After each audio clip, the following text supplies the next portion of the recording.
It's Friday evening, and that can only mean one thing: a new series picked by you, our viewers.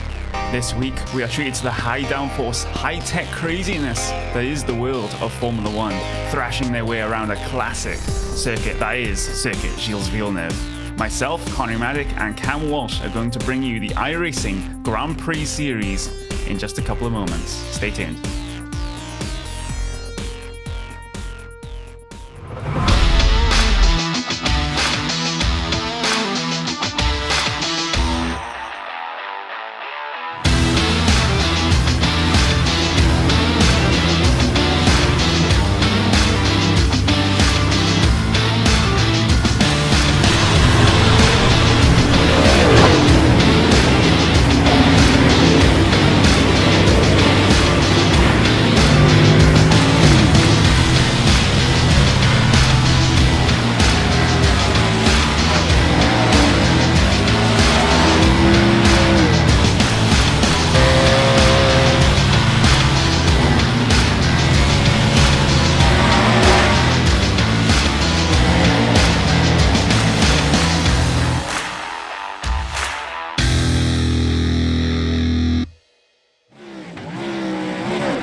Qualifying is well underway here in the iRacing Grand Prix Series here at Circuit Gilles Villeneuve, Montreal, Canada.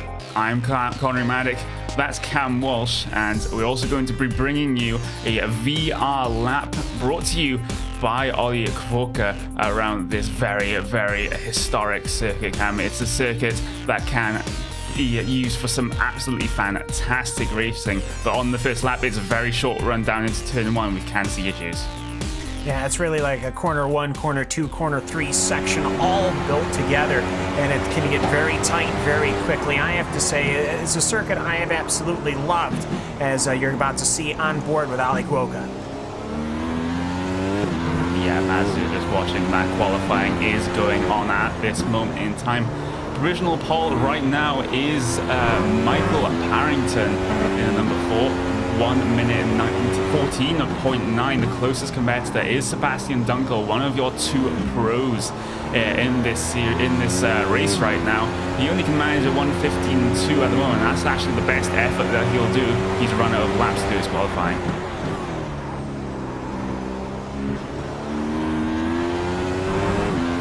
While this qualifying is still going on, we'll just leave you with Ollie Kvoka for the rest of the lap around Circuit Gilles Villeneuve.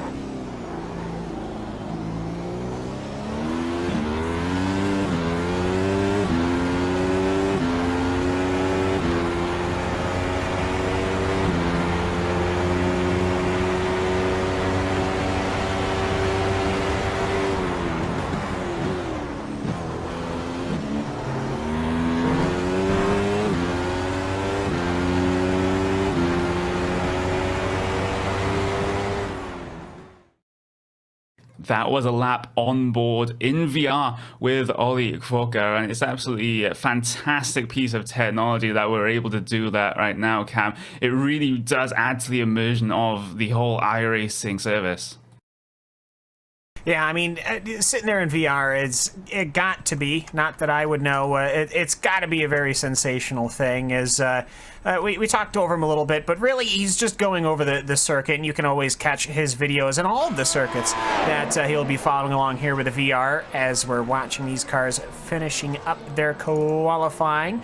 13 cars qualified, 14 listed. There's a Movano car as Massimiliano Ficara. He is now currently heading his way, at least I believe, if I'm correct, under the Dodge Bridge. Yep, towards the last double hitch there, and he'll get underway. I almost think he went off track there as he'll come across the line to put in his qualifying lap. That'll put him, nope, nowhere. So, yeah, you'll have 13 full qualifiers, Connery, and a very fast Massimiliano Ficara not qualifying. Yeah, he did have those 2 attempts at putting down a qualifying lap, but they were both invalid because if you even get any sort of incident around the lap as you're doing the lap, 0x or 1x going off track or whatever, then that lap is counted as invalid, as all of your qualifiers have put in their qualifying laps, at least valid ones. Here's a grid.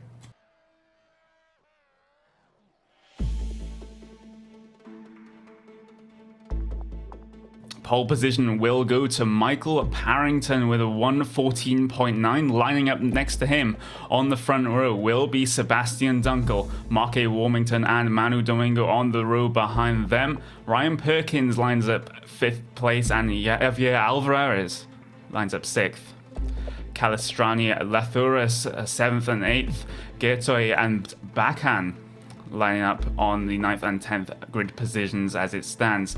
Dennis Branch, Nathan Parkinson, Andy DeRuta, and Massimiliano Ficara. Well, he's going to be the last car on your grid, and we have a little bit of a while your car's grid here, Cam. It's a very, very short run to the first corner, as I said, and well, it can cause a little bit of congestion as we're just waiting for just one car to line up on the grid.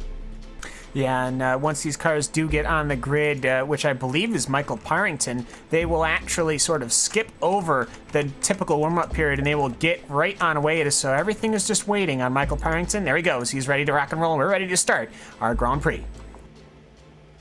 Yes, we are, as the drivers just wait very, very patiently for those red lights to come up and then for extinguish to get this race started. But well, it's not too long now. We're still missing DeRuta. Yeah. We're still missing DeRuta. They're wondering if he's just going to start from pit lane. Maybe he has not taken to the grid just yet. He's going to be lining up in that 13th place, but he still has time to get onto this grid. But well, we still have about 20 seconds before race start if he cannot make the grid. But very surprising pole position sitter right here, Michael Parrington. Haven't really seen or heard about him, but he's managed to get that McLaren MP430 onto pole position. As the engines will rev now, red lights are up and they extinguish, and we're going to go green flag racing here in Montreal. Good start by all of your front runners is battling further back, almost 3 wide coming. We are going to go 3 wide coming down into the first corner, a little bit of bumping and banging of wheels in your mid pack, and oh, there's a major incident coming down into turn number 2. Multiple cars involved, and like I said, it was a mess on the race start. And not only that, but Manu Domingo and Javier Alvarez, 2 teammates, ended up clipping each other, and that also involved Ryan Parkins. So already a little bit of a mix-up there, some front wing damage between 3 or 4 of these cars, but your front pack seems to get away. Partington, he's coming away quite nicely in that number 4 car, as he's currently pursued by Dunkel, Warmington, and then Domingo. So that's a bit of a troubling start there. Very difficult first section, as we were alluding to. Yeah, we'll have to see if we can get a replay of that race start. 3 wide for what would be the 5th position coming down to there. Ryan Perkins, Javier Alvarez, and Matteo Calistani. And yeah, some major damage to a couple of cars in this field. It looks like 4 front wings broken in that incident alone, Cam. Yeah, and it's especially when you've got your teammates. You know, you're starting to set this all up. You want to get together with your teammates so you can possibly draft in on people. As we are seeing the replay of the start, you can see those lime green and dark blue team cars getting collected with one another. But right now, outside of that, Manu Domingo, even with that little bit of rear end contact, he is running in third position. And I'm actually a bit surprised. This really didn't separate the grid as much as I thought it would. And I think that's just partly how Montreal goes. It is a bit difficult to chase people away. Ryan Parkins, he's going to get a new front wing. And as well as Maurice Bracon, he's parked off for the end of the day. So I believe that number 8 car is done for the rest of the day. But we still got a good run up front as Michael Partington, he is checking out from Sebastian Dunkel. Yep, he really is as he heads his way through the final hairpin here at Montreal. Just missed the apex just a little bit, but he already has enough of a buffer to that second place of Sebastian Dunkel. It's around about 2.1 seconds on the relative timings on this lap alone as they storm their way down towards the final chicane. Very, very tight chicane, very heavy braking zone, and careful to miss that wall of champions there on the outside as they're going to come across the line to complete lap number 1 of 46. Michael Parrington makes that gap, 2 seconds coming across the line.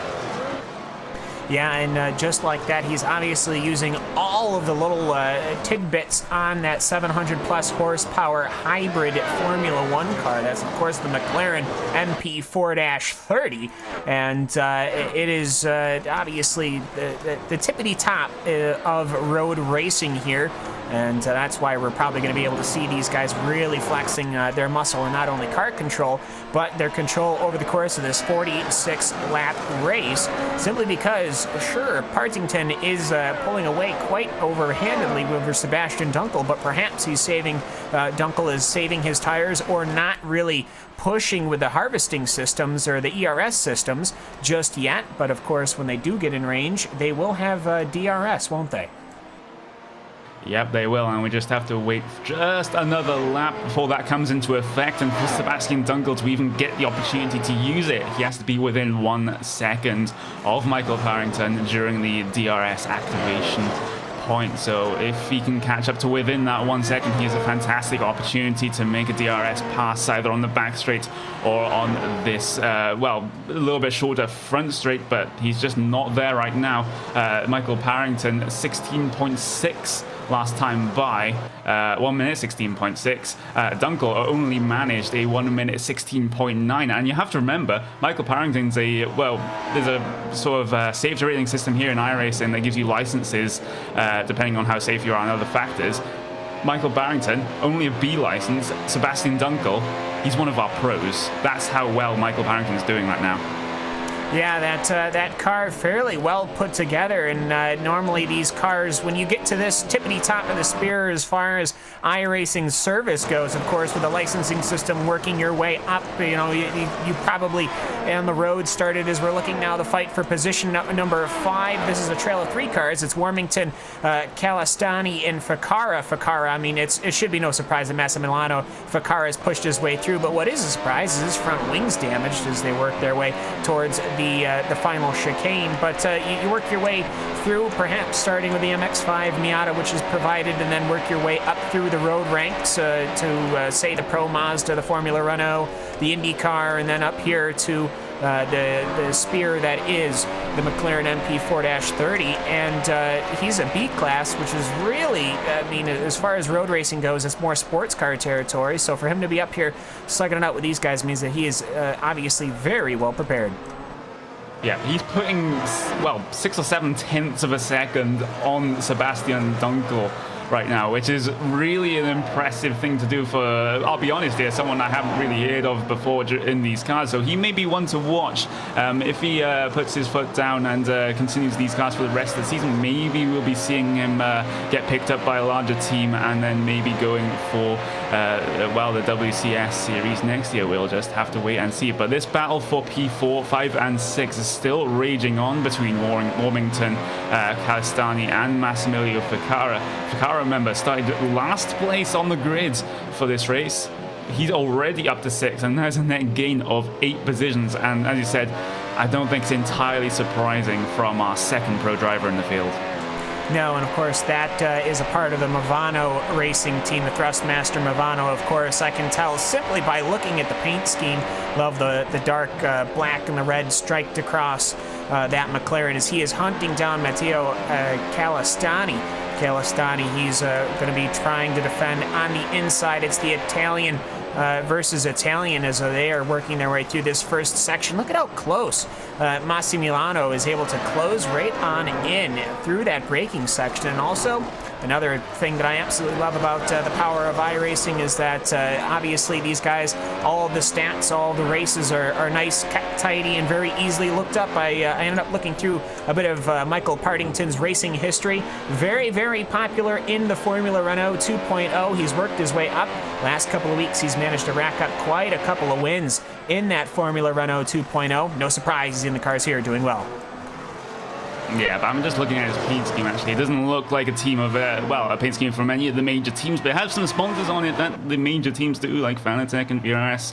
So, well, maybe he'll be picked up by a bigger team in the not-too-distant future if he isn't already, as this battle between P4, 5, and 6, they're just going to head their way through. Well, they're just gone past the hairpin. They're on their way down the back straight. DRS wide open for both Calestrani and Ficarra. They're just going to close up the gap. Here comes Ficarra. Will he make a brave move coming down the inside of the final chicane? No, he won't. He will just back out of that one, but he's going to look towards the left-hand side now. Both of these cars, remember, have DRS, so this is equal, and they're both harvesting the DRS coming down into the braking zone. That's just going to cut their tops, their straight line speed just a little bit, but that was the number 2 of Massimiliano Ficarra making his way through on Calestrani. Should be no surprise, he's halfway through the field, that number 2 car, which of course here in the official races, that means that he is the second highest I rating in the entirety of the field. Sebastian Dunkel carrying that number 1 means that he is the tippity top as far as the I rating system goes, which is a fairly decent, I have to say, probably the best of the 100 ways you could try to organize some sort of ladder system. This I rating, everyone that finishes in the top half takes away from the bottom half. And there's many other rules that obviously influence and affect that. And as Andy de Ruyter and Jean-Mos Garot are also fighting, both of them, well, actually just Garot seems to be carrying wing damage as they're working their way towards that oh-so-historical hairpin. Yep, looking at Garot's lap times, in fact, he did a 1 minute 18.8. Last time by de Ruyter did a 1 minute 18.5. So de Ruyter is pulling away slightly from Jean-Mos Garot here. But that may be due to the front wing damage that Garot has sustained, likely during that first corner incident that we had between multiple cars as the number 4 of Michael Barton. He's just setting some blistering lap times right now. Anything from a tenth to a couple of tenths faster than Sebastian Dunkel, and that is really, really impressive. Gap stands at around about 2.7 seconds right now. Looking back at the battle between, now it's going to be between Warmington and Ficarra. This is for P4, remember. Ficarra starting on the back of the grid, making his way through the field, and well, this is really a test of Mark Warmington's defensive capabilities here. Yeah, this is a driver for Blue Flag Racing, Mark Warmington, and obviously he's just pushing right on through now. They're going into the hairpin, and following this is corner number 11. Way on the inside is that Movano Racing. They're going to be working their way up through the straight right now towards corner 13 and 14. It's known officially as Quebec Wall. I call it the chicane. Some people call it the Wall of Champions. They're going to go side by side here. There's your DRS flap. That is the power of the DRS as they go through the chicane. Nice and easy. Warmington, no defense he could allot there, as that is going to put Massimiliano Ficarra into the second position after that very bad qualifying, where he probably had the fast laps, but he just kept going off track. Manu Domingo and Sebastian Dunkel, and then Michael Partington is all that lies before Massimiliano Ficarra, and we'll see. He does have plenty of time here. We're only on lap 9 of 46, so he's got plenty of time to work that way up. Yes, he has. And something I noticed while we were watching that pass is Mark Warmington's ERS system was harvesting way before the braking zone for the final chicane. And that is just shown by the flashing red light on the back of these cars. Usually in real life, they're also used for, well, for visibility during any sort of weather. But for here, we just use it for the ERS harvesting, and that just alerts the drivers behind that this car is harvesting energy. It is likely to be slower than you expected, and Marky Warmington's car was doing that much more, well, quite a distance before the braking zone, much more than Fakara's car was, and that was just giving Fakara the extra top, well, the extra straight line speed to make that pass complete. Yeah, absolutely, and then of course the DRS finishes it all off.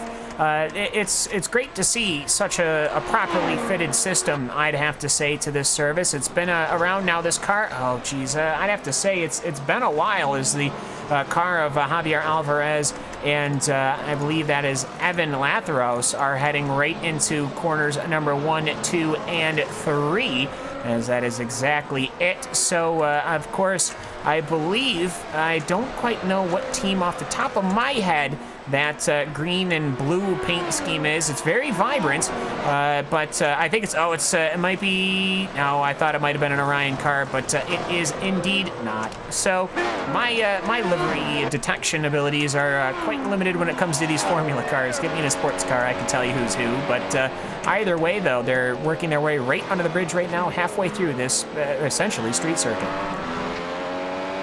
Yes, it is, and it's basically on the island in the middle of, well, it's basically a river or lake in here in Montreal, in Quebec, Canada, as Evan Lathyrus getting very close to the back of Javier Alvarez, but not able to make the move coming down into the hairpin. But he'll have DRS and the slipstream on this back straight. Just look at that gap just close up right now. This seems inevitable, heading down onto the brakes, coming into the final chicane, as actually Alvarez was going to be heading into the pits that time by, and that is one of the dangers. If Lathyrus was actually backed out of that move and filed in right behind, he could find himself going straight into the back of that car that was heading their way down into the pit lane.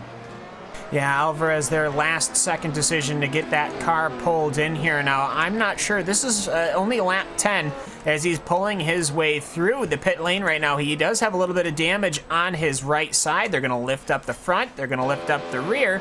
And let's see what they could do, perhaps damage-wise. He's thinking that the damage is too much. Nope, he'll just get his tires and move along.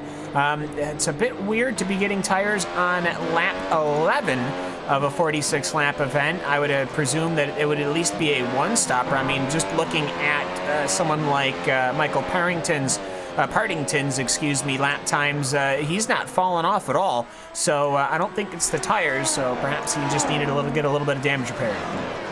Yeah, I believe there was a change of front wing for that number 5 car. Basically the left end plate of the front wing was damaged when he was heading his way down pit road, but they managed to get that changed during the pit stop. So a fresh front wing for the driver of the number 5. He still has the car of Ryan Parkins ahead of him. Of course, Parkins getting involved in that 3 wide situation coming down into turn 1 on the first lap. Well, he sustained some fairly major damage for that one, but he's back out on track right now, still with a damaged front wing. That's certainly going to be affecting his lap times in such an aero-sensitive car as this one, as Javier Alvarez will probably make short work of this one once he gets in DRS range, Cam. Yeah, absolutely, and we have a very lively chat as well. Hello, welcome to you guys. Thanks for taking us along on your Friday evening or afternoon, depending.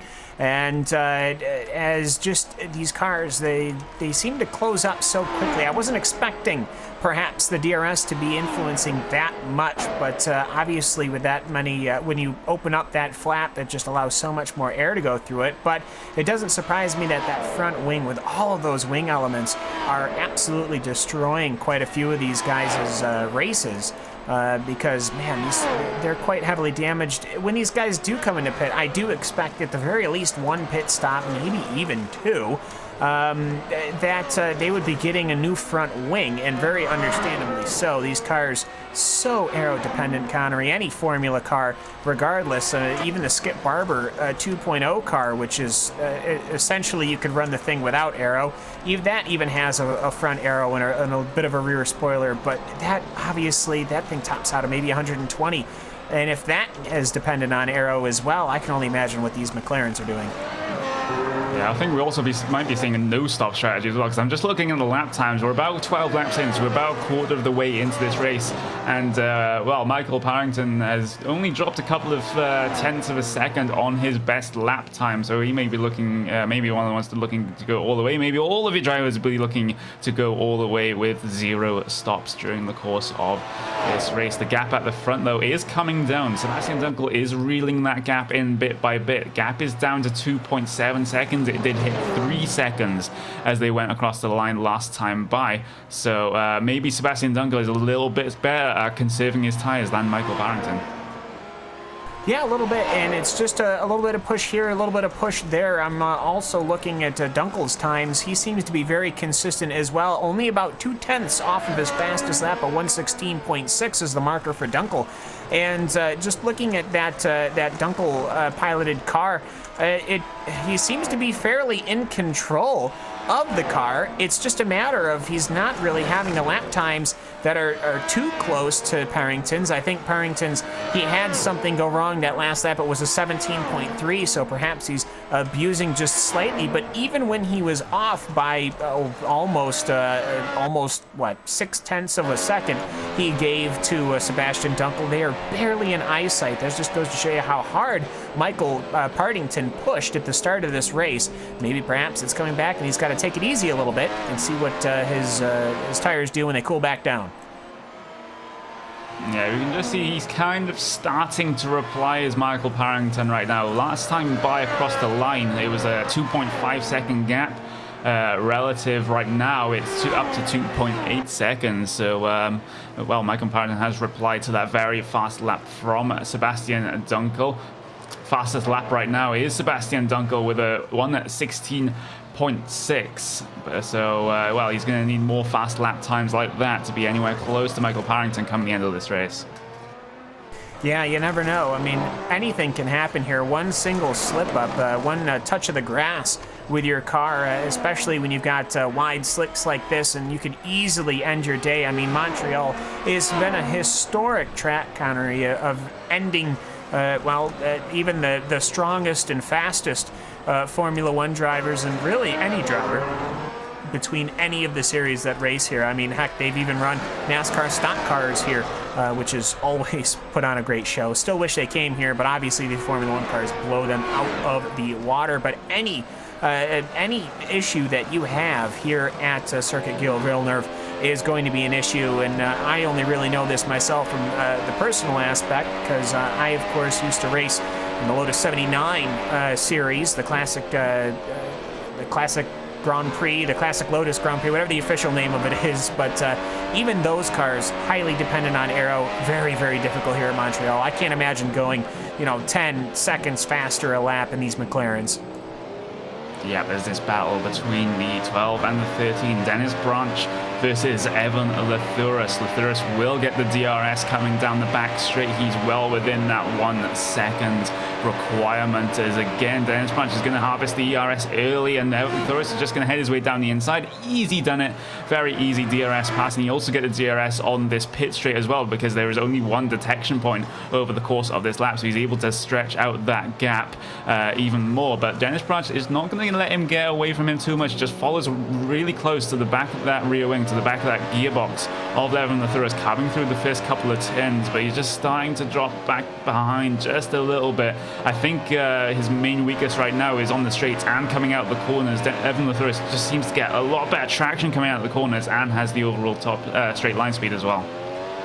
Wouldn't surprise me very much at all if Dennis Branch is able to use his DRS by the time they get to the hairpin and they start working their way towards that the double kink, or whatever we want to call it, the Wall of Champions exit, whichever, because Lathuris is dealing with a massive amount of aero with that issue. His fastest lap of the entire race has been a 1:17.6, and this has really probably been because of the amount of pressure that Dennis Branch, that number 12 car, is pushing on. And let's just see here, amazing exit from Evan Lathuris. He might have been able to pull a second gap before the DRS clicker, and obviously we need to see here. Oh no, his DRS flap is open. Let's watch as Dennis Branch, we'll see how much he can close in, Connery, before the turn. Yeah, he's not going to close in enough to make his way down the inside during the last chicane, but if he can get a good exit here, he may challenge coming down into turn 1. But just look at the amount of pace that Evan Latourus has off of the corners, just able to get that traction down much more effectively. That V6 turbo, just really putting the power down coming out of the corner, just stretching that gap. Every single corner exit is perfect from Latourus at the moment. Yeah, he is absolutely on it, as that last lap was a 1:18.3, which obviously isn't holding a candle to your front runners, but that's not what he's looking for here. I think he's just looking for a good day here in the car, especially recovery, with dealing with that front wing element issue, as his lap time still faster than Dennis Branch, who is dealing with a completely put together racing car. Everything seems to be fair and fit on that Blue Flag Racing McLaren, so right now Evan is outpacing that number 12 car of Dennis Branch just on raw speed. And for the second time, we'll see that that DRS flap of Dennis's open up here, and no, he's too far back actually. Evan was able to get a better exit off the hairpin, so now Dennis doesn't even get the DRS. Very impressive from Evan Latourus. Yeah, Latourus managing to break that 1 second barrier. That means that the number 12 driver does not get the DRS coming down the back straight. Just looking at what is going to be the closing battle for the final spot on the podium. This is going to be Manu Domingo just defending from Massimiliano Ficarra. And Ficarra is absolutely flying at this stage in the race. Well, not really that time by. He was only half a tenth faster than Manu Domingo that time by. But over the course of this race, he just has been closing bit by bit. And he may be able to challenge for third place in the, well, maybe the next couple of laps if he can get within that 1 second barrier that the DRS has to be activated in. I'm just going to look back towards the front of your field. That gap is now up to 4.5 seconds. It was 4 seconds last time by. Michael Barrington has already made up half a second over the course of this lap alone. So Barrington's absolutely flying at the front of the field, doing his best Martin Kroenke impression, Cam. No, he's certainly trying, and especially in a car that is effectively teamless, as I am still desperately looking around. I think that's a PSR car. That car of Manu Domingo, I believe that is a positive sim racing car. It takes a while to find the logos. It is, like you knew the entire time, Hugo. He probably was just dogging me on just to see how badly I could guess. We read him in the chat. All right, well, fine then. You're forgiven. But I love the starkness of those colors, as this actually a very good battle right now. If Ficarra is able to push onto Manu Domingo, looking at their lap times, they're only split by 0.3 of a second. But really, if you go back and forth, Ficarra does have a faster average lap time, but when you've got the position as Domingo has, he can really control this. I think if he's effective and gets a good exit off the hairpin, as long as he keeps Ficarra off the DRS range, and even if he does, he can take the inside line going into the chicane. I think Domingo's in a fair position here, so the race is going to be on for that third position. Yeah, definitely as they head their way out of the hairpin. Will Massimiliano Ficarra get the DRS this time by? They're just going to be heading their way across the DRS activation marker. There is the DRS open for Massimiliano Ficarra, so he's definitely within that 1 second mark that he has to be to get to make use of that particular technology, but he's not going to be close enough to make a move coming down into turn 1. He'll still get the benefit of DRS coming down this straight. That's going to help his lap times by quite a bit. Just allows him to catch onto the back of the gearbox of Manu Domingo. And yeah, that livery is certainly something to behold, as actually Andy De Ruyter has just lost the position to Jalma Scarote, just coming down the back straight, I believe. And I think De Ruyter was very, very slow coming down the back straight. I'm not entirely sure what the issue was there. Did he get a wheel spin coming out to the hairpin? A little bit, but that has all the signs of a slowdown penalty right there, but I don't see where he might have gotten it from. Oh, you know what? I'm pretty sure I must... Well, either that or Garot just got so much better of a thing. Perhaps he missed a gear. I'll look through the previous chicane with Andy De Ruyter, and no, I don't see any issues with that as all. So really, Andy just got a bad exit. Perhaps he was dancing with that gas pedal. Once you lose traction in this car, it kind of takes a moment to really get through it when you're trying to power up through the gears. And that no-nonsense racing number 11 of Andy de Ruyter goes down one position, and that's impressive to see these cars driving with this front wing damage. I mean, Garot, he started in 9th. He's going to be in 9th now, but he fell back quite a bit, didn't he? Yes, he did. And again, looking at the drivers' lap times compared to their best lap times, there's again de Ruyter having major issues getting off the hairpin right there. Does he have an issue with the car? Is he not getting the full power out of that car? Is his pedals sticking or something like that? Not giving him the full 100% throttle that he needs coming out of that turn. We'll just have to, well, that's one we'll just have to wonder until he can confirm it after the race, perhaps. But not a good thing to happen to Andy de Ruyter right now. He's down so much in the straight line that he's basically not competitive at this moment in time. No, not at all, and that's unfortunate. Things can certainly happen with the cars. Perhaps a setting. He might have misplaced a setting on his steering wheel or his gearbox. Typically, when you get up to the series by now, you have a full fit wheel, and then you've got either a button box or a gear shifter on your side that comes with that wheel that allows you to program additional things, and you certainly need that extra programming. Perhaps he's got a purpose-built button box that is, of course, USB plugged in as well to allow him to control all the settings that you need to manage, and perhaps he is mistaken one of those as the battle between Manu Domingo and Massimiliano Ficarra is on. I almost want to see if we can go on board with Ficarra, and we'll see if he can pursue that Domingo car, but this is getting close, Connery.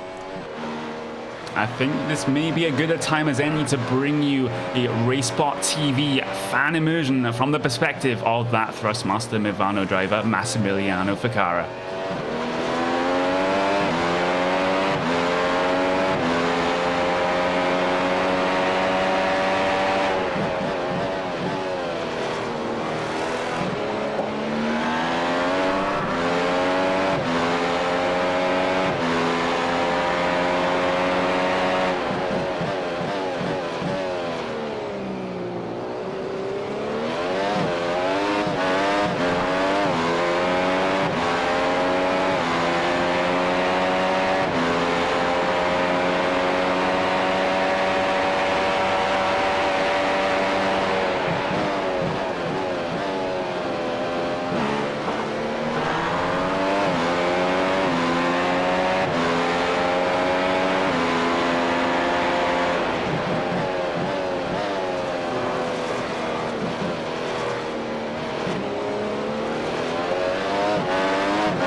Well, that was our classic RaceSpot TV fan immersion from the perspective of Ficarra. He's just not able to lock onto the back and pass that car of Manu Domingo, the Positive Sim Racing car, just for the moment. He's getting very, very close to being able to do it, though, as they head through what would be the second to last chicane here at Montreal, storming their way down towards the braking zone for the hairpin. Very, very heavy braking zone. You can just see Ficarra just closing up that gap during the course of it. He will have DRS coming down the back straight, but again, there's Manu Domingo getting a very good exit coming off the hairpin. That's what he needs to do to negate any effect that the DRS will be having, any benefit that Ficarra will be getting from it, as that, again, that rear wing flap is wide open coming down into the final chicane. But again, not going to be close enough to make a move, maybe coming down into turn 1, but nope, Manu Domingo again getting a fantastic exit cam. Yeah, this is a great battle between these two cars, a duel in the purest of sense as they go through 1 and 2 and head their way towards 3 underneath what I believe it's a Napa Bridge. Yes, it is, or PC de Haute, as I'm presuming it's called in Canadian. Well, it would be French, wouldn't it? But as Manu Domingo, he seems to be putting on a very good defense as Massimiliano Ficarra. He is able to catch throughout this whole section here, from about corner 3 all the way to the chicane. He is able to catch, but he just doesn't seem to get the launch. Perhaps the suspensions are set up just a little bit different in how they react under acceleration. Of course, here being on the iRacing sim, these cars being fully, and I too mean fully engineered to the fullest, as it almost looks like Massimiliano Ficarra seems to have spaced back a little bit. Perhaps he's hoping for a bite here as a little bit of wheel spin from Manu Domingo. I don't think he's going to do it. Yeah, there's an absolutely immense amount of torque coming from these McLaren MP430s and the V6 turbos that reside within them. But Ficarra, again, with the benefit of DRS and the slipstream, just closing up to the back of Domingo. But again, Domingo with that classic, very good exit, but he's not as far in front as he was last time. This is an opportunity for Ficarra, but again, not going to be close enough as he looks for a gap coming down towards the inside of turn number 1, but doesn't manage to get it. And I was just coming back to the point there. These V6 turbos are so torquey that if you get a good exit, it can really just launch you off the corner like a rocket ship. And if I'm remembering correctly, these guys don't really run with like any kind of traction control or analog brakes, if I'm recalling correctly, right? No, they do not. Oh, see, there you go. So I had an inkling. The thing is that these cars change so often from year to year to keep the formula so fresh and continuing the battles that I tend to lose track of it in modern day formula cars.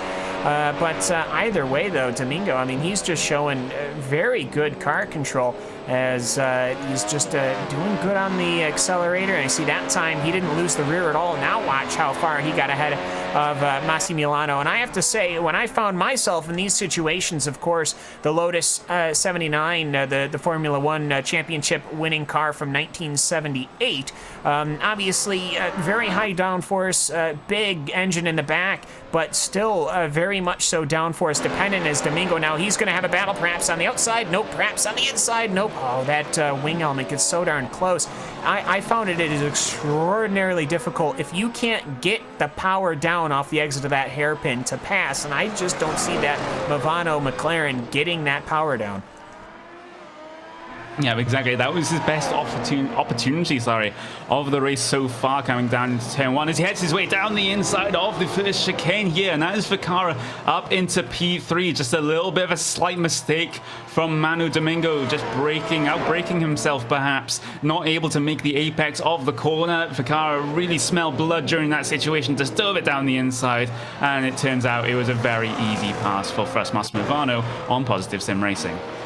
Yeah, I almost want to see if we can get just a replay of that. It had been building up so often. I was not surprised to see Ficarra get on by, but to just see how he had just leaned to the inside. It almost looked like perhaps Domingo had a braking issue or something. Or you know what? I think he saw the Movano car go to the inside, so he left the door open. He had plenty of space to close that door, but he chose just to leave it open, and now Domingo is going to be the one in pursuit. He is going to be at the start-finish line just about 1 second. So we'll now see how Domingo attacks Massimiliano Ficarra, or if Ficarra, now free, can pull away. Yeah, we also have to remember that Domingo is now going to have to be dealing with the dirty air caused by the complex wing elements of that McLaren MP430 in front of him from Massimiliano Ficarra. But if he can keep within that 1 second gap that he needs to activate the DRS as he gets the wheel spin coming out of there, that's not really going to help him. I think this is going to put him outside of that 1 second requirement unless he gets a monster of a second chicane right here, but it's looking very unlikely right now. He's right on the tail end of being 1 second behind Ficarra right now, but we just saw during that fight Domingo can get an absolutely brilliant exit off of these slow speed corners, and he'll have to do that again if he wants to be anywhere near Ficarra during the next few laps. And Ficarra just has to take this opportunity to pull away at this stage, trying to break away from that 1 second gap, as actually that DRS is in fact open for Manu Domingo, so he was within 1 second that time by, and that might just be the lifeline he needs. Absolutely, and so that means he's going to be able to get it through going down the front stretch here at all. But just looking at the speed differences, right before they get to deceleration here, it's about 183 for the car of Massimiliano Ficarra, and it was about 182. So even with DRS open, that Domingo car was going so much slower. I think that means very understandably that Massimiliano Ficarra and that Movano car very low trimmed out compared to that Domingo Positive Sim Racing car.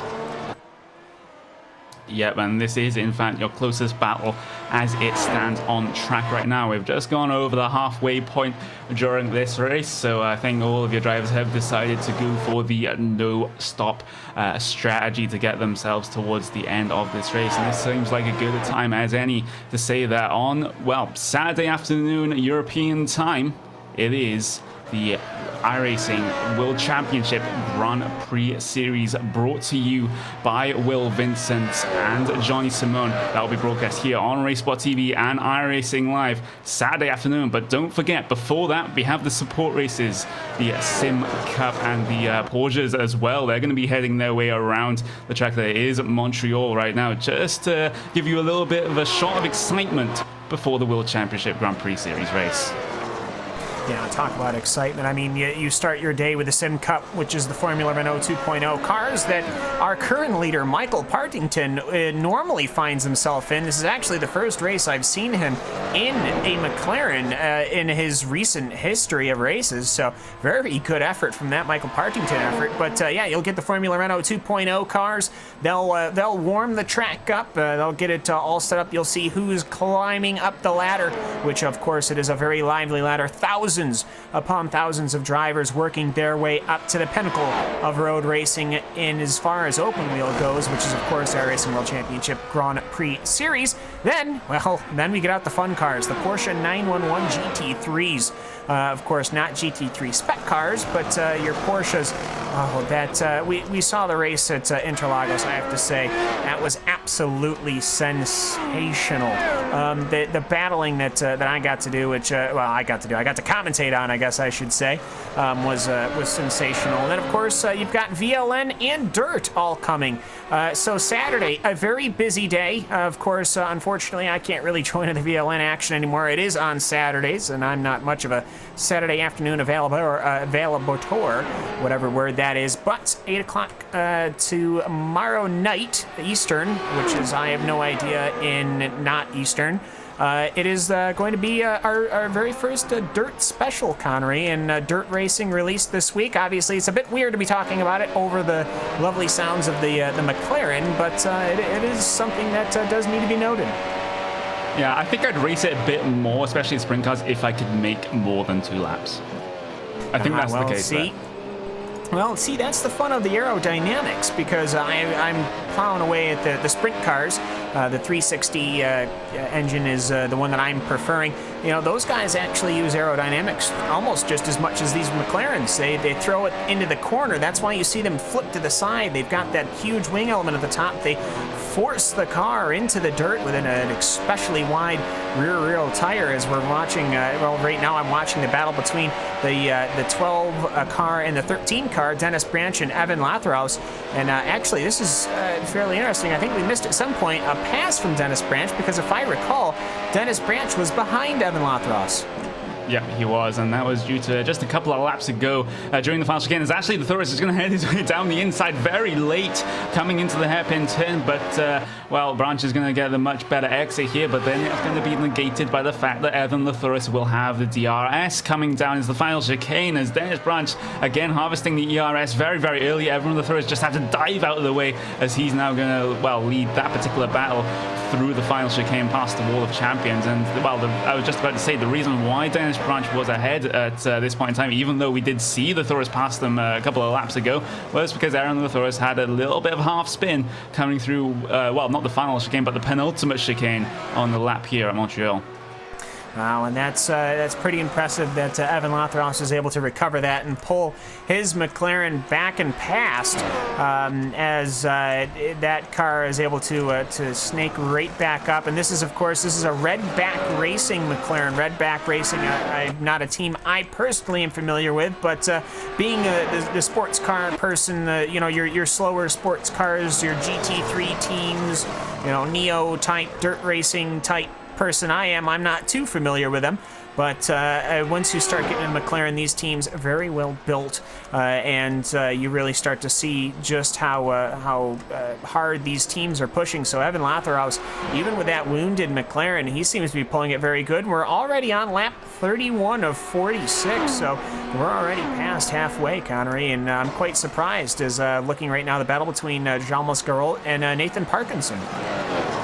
Yeah, I was just about to mention it. This battle has been closing up over the course of a couple of laps. Nathan Parkinson will now, I suspect, have the benefit of DRS. Yep, that flap was wide open coming down the back straight. So the Apex Academy driver trying to chase down Joel Mascarote right now at this moment in time. You have to remember, though, Jorote has got fairly major front wing damage. You just see all that front wing is all crumpled on the driver's right-hand side of the car. That is not going to be helping him at all. He'll suffer a catastrophic loss of downforce, especially through the medium-speed corners, and you can just see the result of that right now. Nathan Parkinson just able to close the gap coming through there. He is completely clean front wing on the front of that McLaren. So I think there's an air of inevitability about this unless Jorote can put up an amazing defensive fight, but I just don't think it's likely.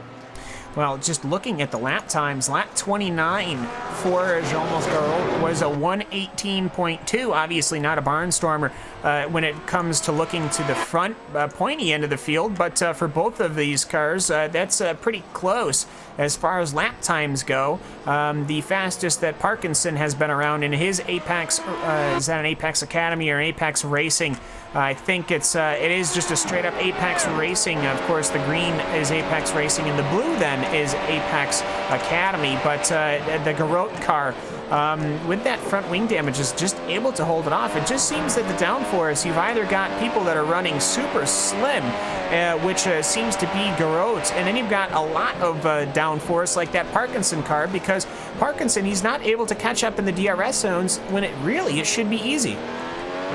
Yeah, especially when you're within that 1 second mark for the DRS.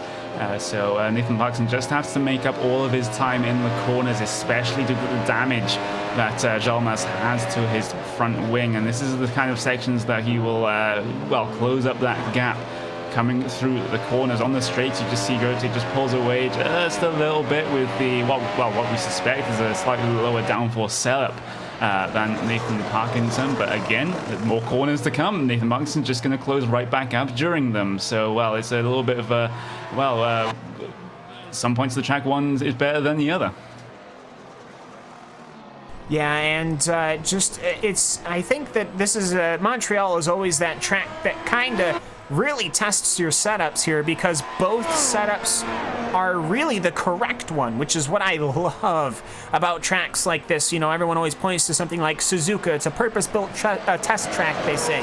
I always love to bring my setups here to Circuit Gilles Villeneuve. It doesn't test every type of car or setup, but it really pushes the high downforce, low downforce, because it's 13 corners, and you've got chicanes, and you've got that long straight that is split by that chicane. So that, of course, always brings great battling and great different setups, different engineering ideologies. And of course, once you start talking about different downforce angles, you start introducing all sorts of new suspension geometries, new suspension ideals, different weights, different rebounds, and then once you start messing with the suspension, your tires pressures all change, the hot pressures, the cold pressures. I love it. This is a track that I absolutely love, simply because you can play with those setups. As we're seeing Nathan Parkinson, he's really close now through the chicane. He should get a better exit off the chicane, which he does, but you just see Garot just pull away a little bit before they go into the hairpin, though. I think Parkinson's close enough. Yeah, I think he is as well, as they head down onto the brakes coming into their hairpin.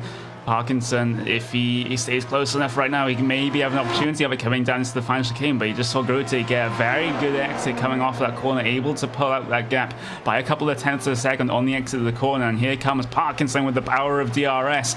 Maybe having a look down the inside. Oh, he's going to get very close, locks up the front brakes coming down into the final chicane. Then it's going to put him behind at least a couple of seconds right there. I think he was caught in two minds whether to make that move or not, and then ended up doing neither of them, and then lost out as a result.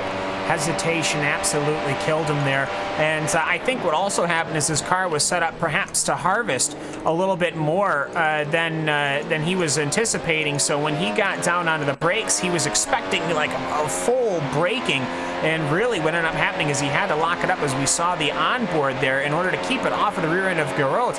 And I wouldn't, the lap times don't seem to have fallen too far off to come in for a new set of tires. But when you botch the corner like that, well, you know what? There's no way he would be able to make it up. So I would say that nobody would be coming in at this point with so few laps left in the race. But if there were more laps in the race, if I were to have pooched it that bad, because that's what we call it, at least here stateside, I would have came in for new tires. But you know what, Parkinson, though, he's got to be careful, because Ryan Parkins is now in DRS range. Yes, he is well, maybe not quite in DRS range. We'll see as they come across the DRS activation point, and note that rear wing of Ryan Perkins stays firmly shut. And well, if Nathan Parkinson makes any more mistakes like the one he made coming down to the final chicane, then he may have Ryan Perkins may have an opportunity to gain himself one more spot and to secure himself into the top 10. As you quite rightly mentioned there, Cam 1.3 seconds back when it came towards the DRS activation point, so that is definitely not going to be enough for Ryan Perkins to gain the benefit of that technology. But if he can string a couple of good laps together here, he may be within that 1 second gap before we know it, as Nathan Parkinson again, he tries to catch up, tries to chase the back of Girote, maybe to have one more try of it come the end of this race.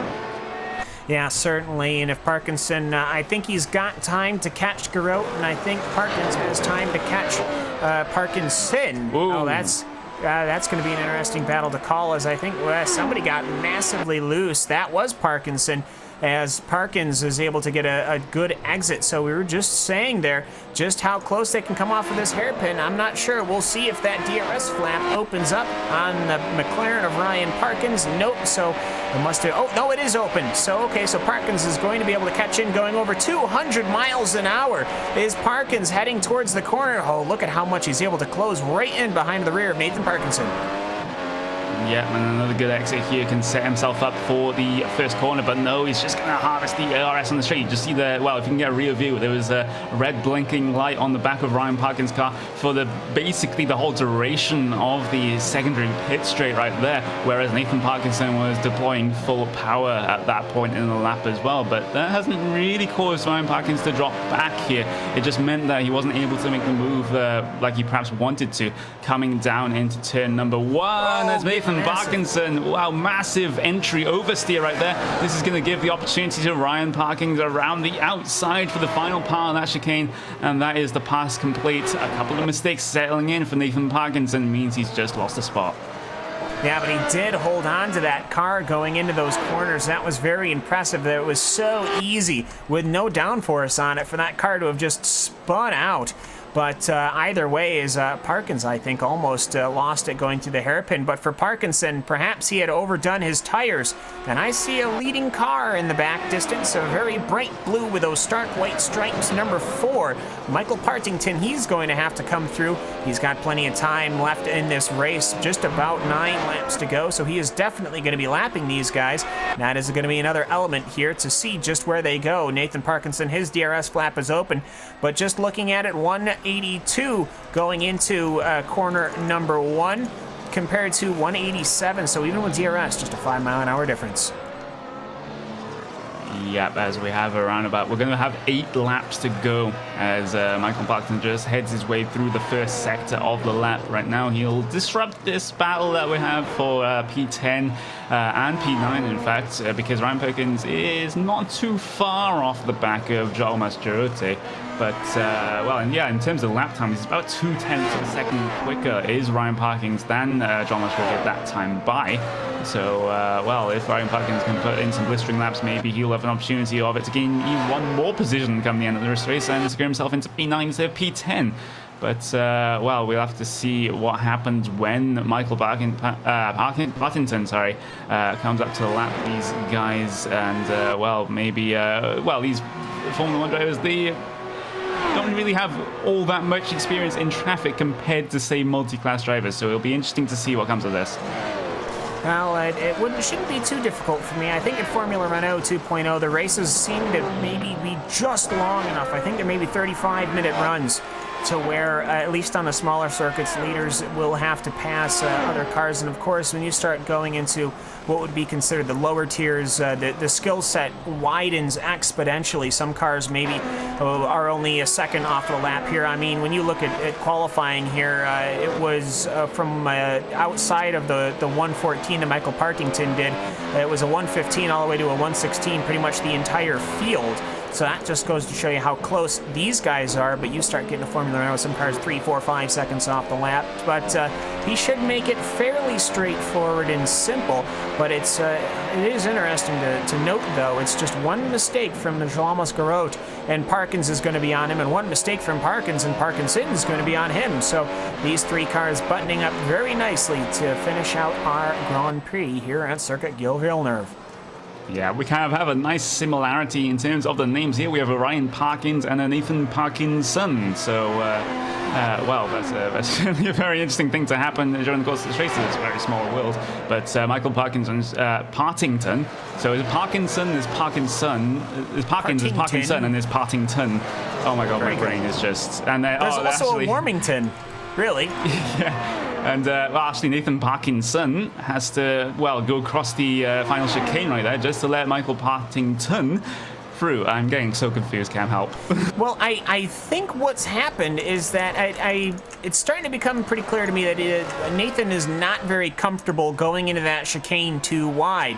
Partington was expecting, he was expecting to pass, really, on the outside, or trying to push to the inside. He was fully expecting to have that. He started harvesting early, and he was expecting the car to kind of let him by. And then Parkinson just kind of hesitated again, just almost like he did when he was trying to make the pass, because he didn't know what the leader wanted to do. He wanted to see if the leader would tuck up behind him or make the pass. That he kind of ran out of braking room, and once he ran out of braking room, well, the corner was right there, so it's better to just run right through it. But meanwhile, though, looking to Jean Moscarote, it looks like that front wing damage is starting to collect him, Connery, as Ryan Parkins closing in this very closing stint.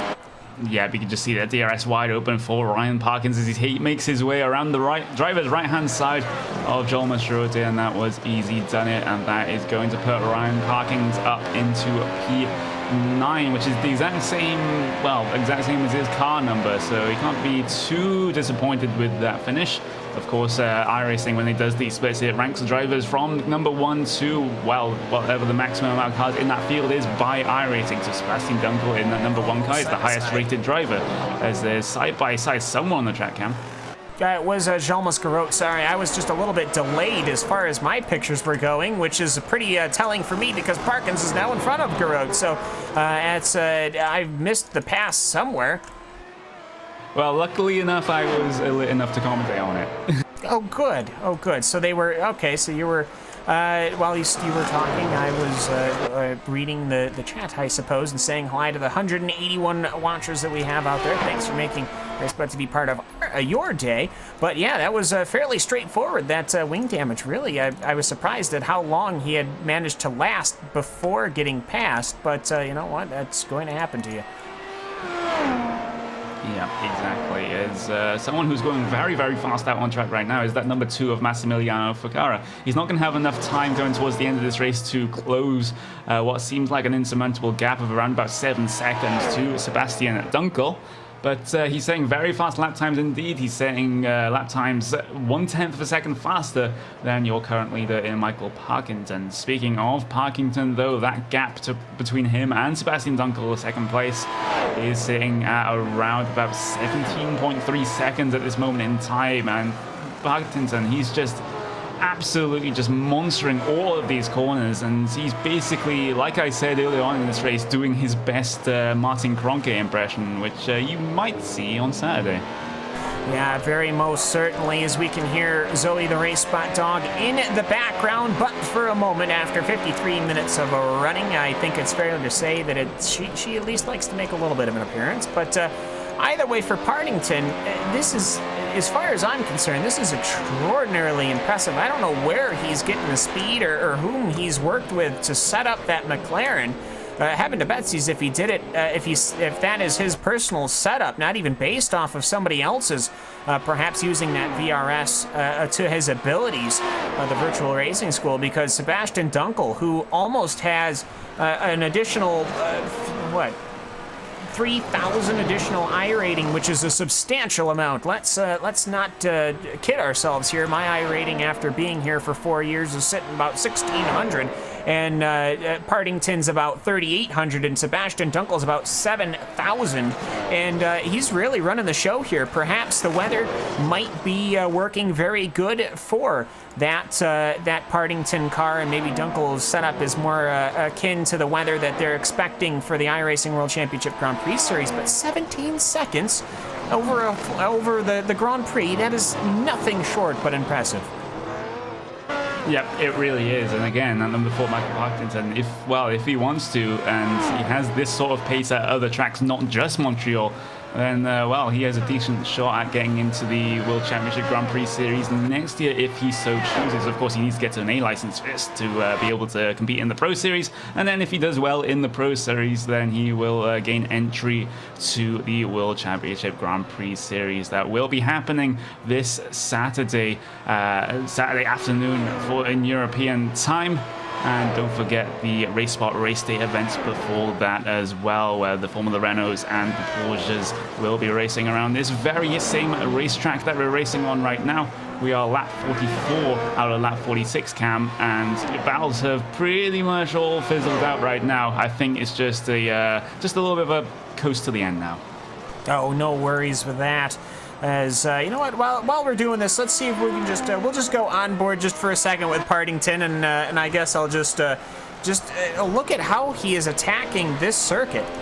I mean, he takes 3 and 4, so very good, through Pont de la Concorde, and then he goes into 6 and 7 here. He managed to hang it wide. He just takes little bits of the curbings here and there.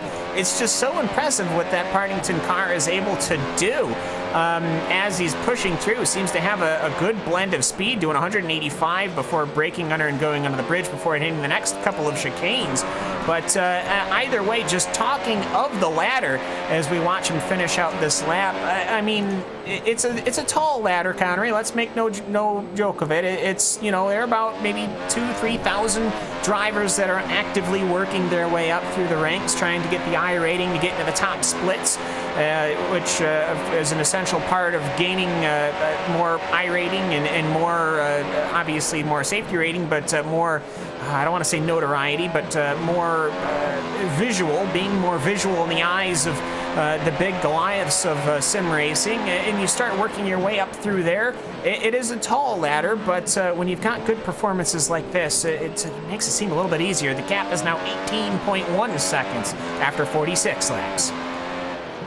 Yeah, I think Sebastian Dunkel and Massimiliano Ficarra have to be just a little bit worried that they're, this far behind at the end of a race, behind Michael Partington, and B-class driver. So we don't really expect that from B-class drivers, but here it is happening right now. We are on the final lap for your drivers at this moment in time. Michael Partington is just heading his way through the second Montreal chicane right here. He's going to head his way down into the braking zone for the final hairpin, and it has been an absolutely dominant display. Martin Kroenke-esque, as I have said before, for Michael Partington, just putting over 20 seconds between himself and the pro driver of Sebastian Dunkel, as he only has one chicane to go before he can say he's a champion in the iRacing Grand Prix Series. There's the wall of champions. Don't hit that, and he'll power out of the corner. And it's going to be Michael Partington is going to be taking the race win here at Montreal. An outstanding effort from Michael Partington. We've been talking all day, that car doesn't have a livery. Well, it should be getting one pretty soon if he keeps putting performances on like that. All this talking I've been able to do with Sebastian Dunkel is just starting to cross the finish line. There he goes now. That is how long of a gap. After 47 laps of running here, he has been able to perform. Sebastian Dunkel will come home in third. What an effort from Massimiliano Ficarra. I think a couple of more laps he would have closed on Sebastian Dunkel and would have challenged for the lead, but obviously qualifying ruining his day. Menno Domingo just crossing the line now. Yep, couple of your drivers still out on track and just coming towards the line. Mark Warmington is going to pick up that 5th spot as he heads his way across the line. Matteo Calestrani is going to head his way through the final chicane as well, and he will pick up the 6th position. Lethurus is actually not too far behind him right there, but he's not going to be able to challenge for the 6th place position as they come across the line. The only 2 cars out on track right now that are still racing, Dennis Branch, Ryan Perkins, and they are, Ryan Parkins, sorry, and they're just not anywhere near each other right now. Well, that is the end of your race right there. It's actually a decent race considering that we only had 14 cars out on track, but well, we'll just go through your official race results right now.